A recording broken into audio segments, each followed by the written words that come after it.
நண்பர்கள் அனைவருக்கும் வணக்கம். களத்துல இறங்கி இந்தியா தாக்க போகுது அப்படின்னு கதர் ஆரம்பிச்சிருக்காங்க. இது மட்டும் இல்லாம இந்தியா இன்னொரு போருக்கு ரெடி ஆயிடுச்சு அப்படின்னு கதர் ஆரம்பிச்சிருக்கிறாரு. ஒரு நாட்டுடைய அதிபரே கதறி இருக்கார் நண்பர்களே.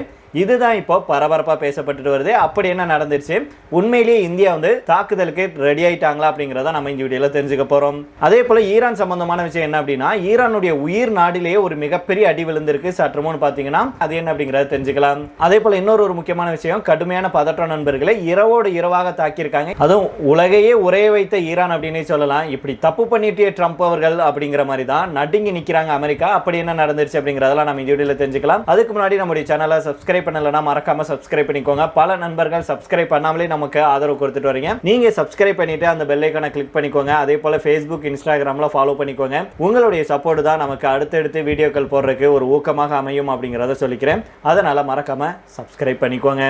வாங்க நண்பர்களே, வீடியோக்குள்ள போயிடலாம். பாகிஸ்தான் கூட இந்தியா மற்றும் ஒரு போருக்கு தயாராயிட்டு வருவதாக பாகிஸ்தானுடைய அதிபர் ஆசிப் அலி சர்தாரி அவர்கள் சொல்லியிருக்கிறாரு. பேச்சுவார்த்தை நடத்த பாகிஸ்தான் எப்போதும் தயாராக இருப்பதாகவும் அவர் தெரிவிச்சிருக்கிறாரு. மேலும் இந்த பேச்சில் அவர் மத்திய கிழக்கில் நிலவும் மோதல் தொடர்பாகவும் சில கருத்துக்களை தெரிவிச்சிருக்கிறாரு. அதெல்லாம் பார்த்துடலாம் வாங்க. இந்தியாவுக்கும் பாகிஸ்தானுக்கும் இடையே கடந்த ஆண்டு மோதல் ஏற்பட்டுச்சு. இது எல்லாத்துக்குமே நமக்கு தெரியும். ஆபரேஷன் சிந்தூர்ல இந்தியாவுடைய தாக்குதலை சமாளிக்க முடியாம பாகிஸ்தான் சரணடைஞ்சது. வெறும் சில நாட்களே நீடித்த அந்த போர்ல பாகிஸ்தான் மிக மோசமான இழப்புகளை எதிர்கொண்டிருந்தாங்க அப்படிங்கிற குறிப்பிடத்தக்கது. இதற்கிடையில தான் பாகிஸ்தான் கூட இந்தியா மற்றும் ஒரு போருக்கு தயாராயிட்டு வருவதாக பாகிஸ்தானுடைய அதிபரான ஆசிப் அலி சர்தாரி அவர்கள் தெரிவிச்சிருக்கிறாரு. போர் சூழலை தவிர்த்து இந்தியா பேச்சுவார்த்தைக்கு திரும்ப வேண்டும் அப்படின்னும் அவர் அழைப்பு விடுத்திருக்கிறாரு இந்தியாவுக்கு. இந்த கருத்துக்களை சர்தாரி பாகிஸ்தான் நாடாளுமன்றத்திலே தெரிவிச்சிருக்கிறாரு. இது தொடர்பாக அவர் மேலும் என்ன சொல்றாருன்னா, இந்தியா இன்னும் ஒரு போருக்கு தயாராவதாக அதன் தலைவர்கள் சொல்றாங்க. பிராந்திய அமைதியின் வாழ்நாள் ஆதரவாளனாக நான் இதை ஆதரிக்க மாட்டேன். பேச்சுவார்த்தைக்கு பாகிஸ்தான் கதவை திறந்தே வச்சிருக்கு. போரை தவிர்த்து அர்த்தமுள்ள பேச்சுவார்த்தைக்கு வாருங்கள். இதுவே பிராந்திய பாதுகாப்புக்கான ஒரே வழி அப்படின்னு சர்தாரி அவர்கள் சொல்லியிருக்கிறாரு. மேலும் சிந்து நதி நீர் ஒப்பந்தத்தை இந்தியா ரத்து செய்ததை நீர் தீவிரவாதம் அப்படின்னு அவர் சொல்லியிருக்கிறாரு. அரசியல் ஆதாயத்துக்காக நீர் ஆதாரங்களை கூட இந்தியா ஆயுதமாக்குவதாக குற்றம் சாட்டியிருக்கிறாரு. ஜம்மு காஷ்மீர் மக்களுக்கு பாகிஸ்தான் தொடர்ந்து தார்மீக ஆதரவை வழங்கும் அப்படின்னும் அவர் தெரிவிச்சிருக்கிறாரு.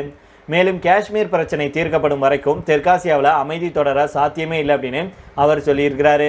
ஆப்கானிஸ்தானில் இருக்கும் பயங்கரவாத குழுக்கள் குறித்த ஐக்கிய நாடுகள் சபையின் சமீபத்திய அறிக்கையையும் சர்தாரி அவர்கள் சுட்டிக்காட்டி பேசியிருக்கிறாரு.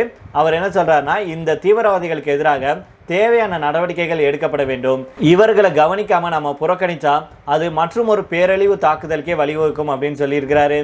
மேலும் எல்லை தாண்டிய பயங்கரவாத நடவடிக்கையால இரண்டு நாடுகளுக்கும் இடையே இராணுவ மோதல்கள் ஏற்படுவதை தடுக்க பாகிஸ்தான் அனைத்து தூதரக வழிகளையும் தொடர்ந்து பயன்படுத்திட்டு வருது. பாகிஸ்தான் மண் புனிதமானது. அண்டை நாட்டின் நிலப்பரப்பை பயன்படுத்தி எங்கள் அமைதியை குலைக்க எந்த சக்தியையும், அதாவது உள்நாட்டு வெளிநாட்டு சக்தியை நாங்கள் அனுமதிக்க மாட்டோம் அப்படின்னு அவர் சொல்லியிருக்கிறாரு.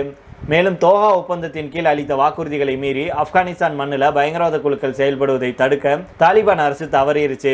இது போன்ற தீவிரவாத குழுக்களை உடனடியாக கலைக்க வேண்டும்.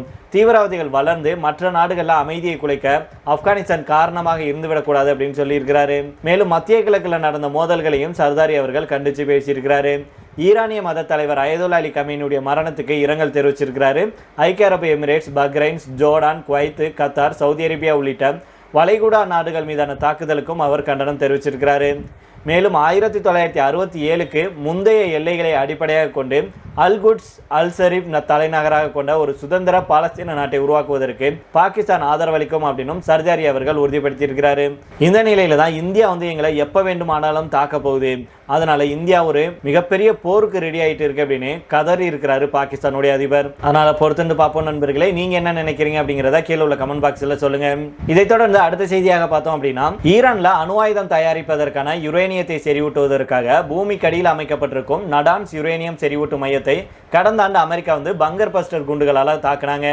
அதுக்கப்புறமா இந்த மையத்தை ஈரான் புனரமைத்த நிலையில தான் தற்போது மீண்டும் அமெரிக்காவும் இஸ்ரேலும் சேர்ந்து இந்த மையத்தை குண்டு வீசி தாக்கி சேதப்படுத்தியிருக்காங்க அப்படிங்கிற தகவல் கிடைச்சிருக்கு.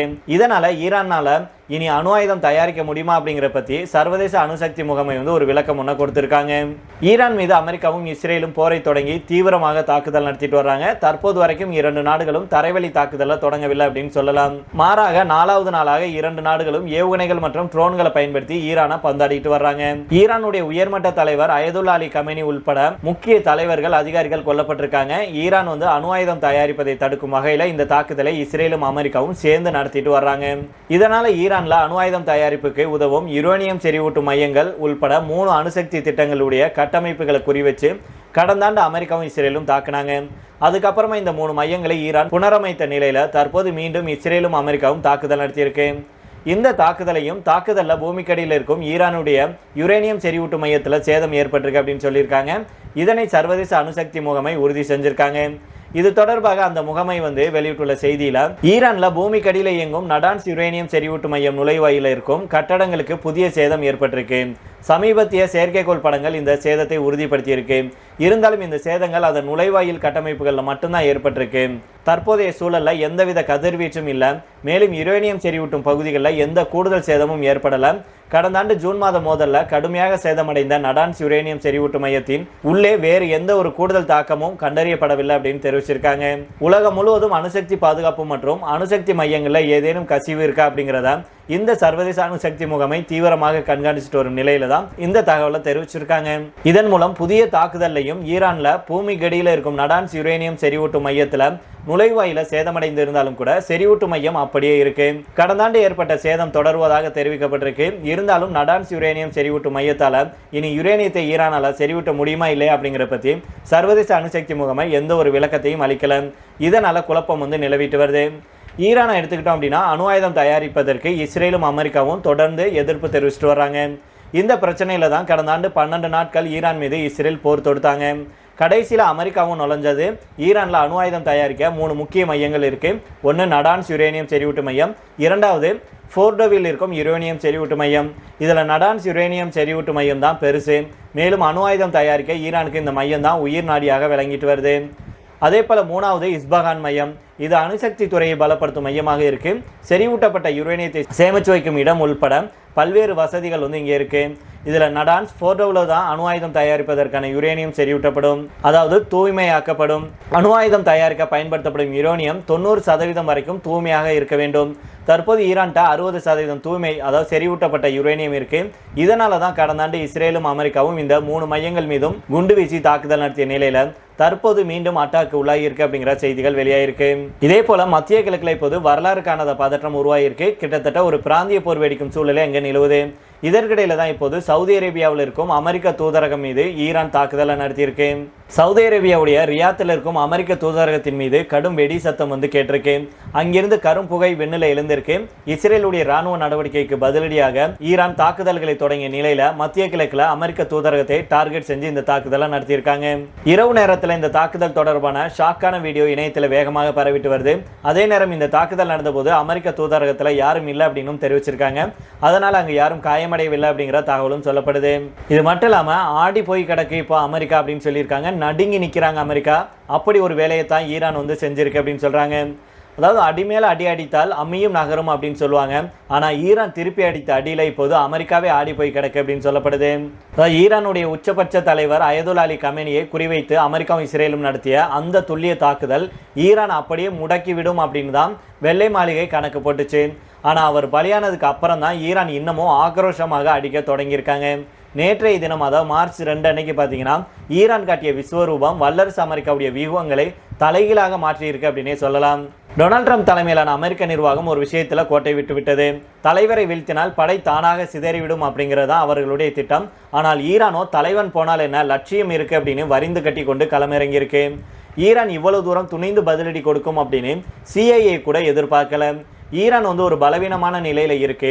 அவர்களை இப்போது தாக்கினால் எளிதில் பணிய வைத்து விடலாம் அப்படின்னு அமெரிக்கா போட்ட கணக்கு இப்போது மிஸ்பயர் ஆயிருக்கு.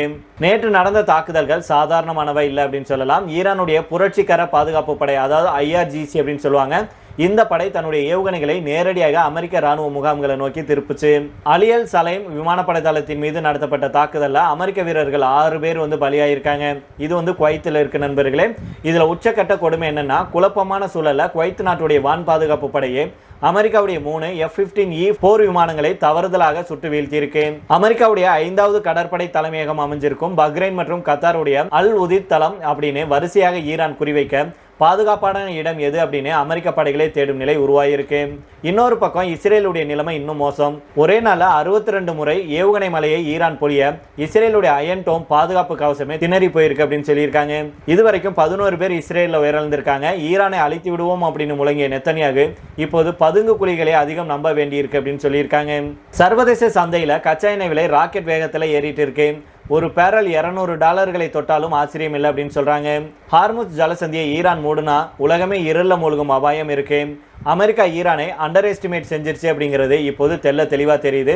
நாங்க அடிக்க போவது வெறும் பதிலடி அல்ல, அது ஒரு போரின் ஆரம்பம் அப்படின்னு ஈரான் காட்டியிருக்கும் வேகம் வல்லரசுகளுடைய அதிகார மமதைக்கு விடப்பட்ட சவாலாகவே பார்க்கப்படுது அப்படின்னு வல்லுநர்கள் சொல்லியிருக்காங்க. நாம சொல்லல. சரி நண்பர்கள், இதோட நம்ம இந்த வீடியோ முடித்துக் கொள்ளலாம். இதே பற்றி உங்களுடைய கருத்துக்களையும் கீழே உள்ள கமெண்ட் பாக்ஸில் சொல்லுங்க. மீண்டும் நாளை வேறொரு செய்திகளுடன் உங்களை சந்திக்கிறேன். நன்றி, வணக்கம்.